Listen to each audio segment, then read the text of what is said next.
जय हिंद, वंदे मातरम।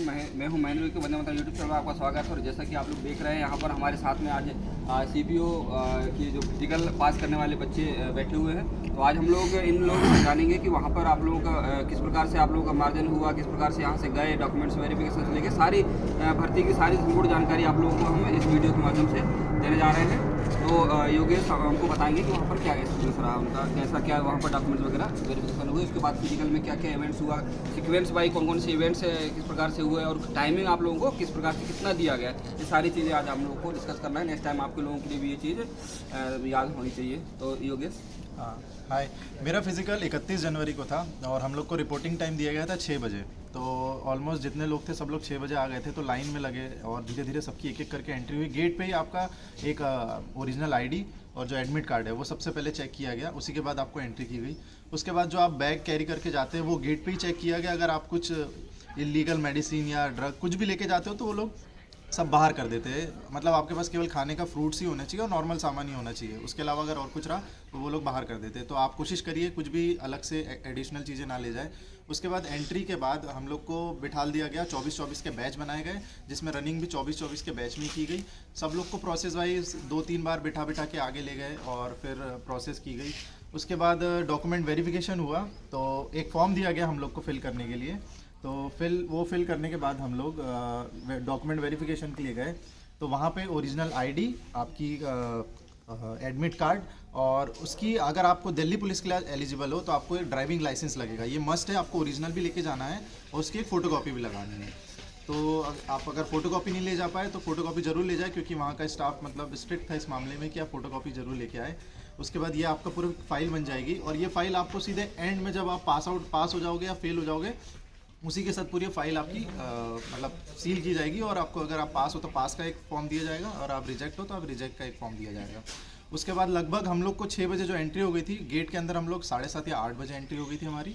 और running almost हमारा सेकेंड डे था सीपीओ का, तो इसलिए बहुत लेट हुई। एक्चुअली हमारी रनिंग हुई 2:30 बजे अप्रॉक्स। तो रनिंग के लिए ऐसा हुआ कि सबसे पहले हम लोग को 1600 करवाया गया। उसके जस्ट 4 या 5 मिनट बाद हम लोग को 100 मीटर का इवेंट कराया गया। उसके जस्ट 2 मिनट बाद मतलब लगातार फिर हाई जंप कराया गया, फिर लॉन्ग जंप कराया गया और फिर शॉर्ट पुट कराया गया।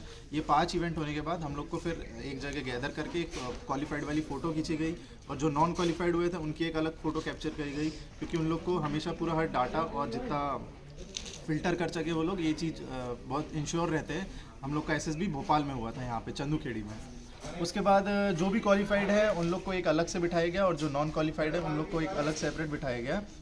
जो नॉन क्वालिफाइड है उनका पहले डॉक्यूमेंट, जो भी डॉक्यूमेंट प्रोसेस है वो करके उनको पहले छोड़ दिया गया। और जो क्वालिफाइड है उनको फिर लंच वंच के लिए टाइम दे दिया गया, स्टाफ ने भी लंच किया। उसके बाद आफ्टर दैट हम लोग का मेजरमेंट हुआ, मतलब पीएसटी।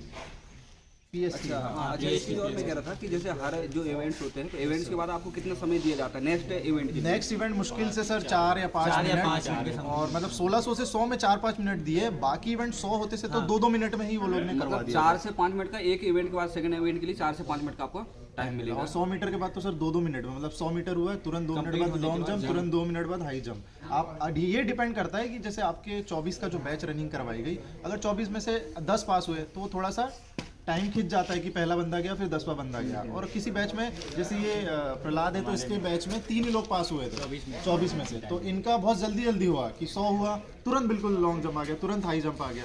तो ये मतलब ये डिफर करेगा कि आपके बैच में कितने लोग क्वालिफाई करेंगे 1600 में, किस आपका नंबर कौन सा है और आपका नंबर कौन सा है। ये आपके बैच में कितने बच्चे रनिंग किए थे? सर हमारे बैच में 25 लोगों ने रनिंग की थी और 6 लोगों की रनिंग निकली थी। अच्छा, और आपके बैच में? वो हम साथ में थे, जिसमें 6 लोग निकले थे और एक फिर 100 मीटर की स्पीड में बाहर हो गया और एक लॉन्ग जंप में बाहर हो गया। तो 4 ही टोटल बचे। मतलब 5 इवेंट्स आपको 1600 में ही बाहर।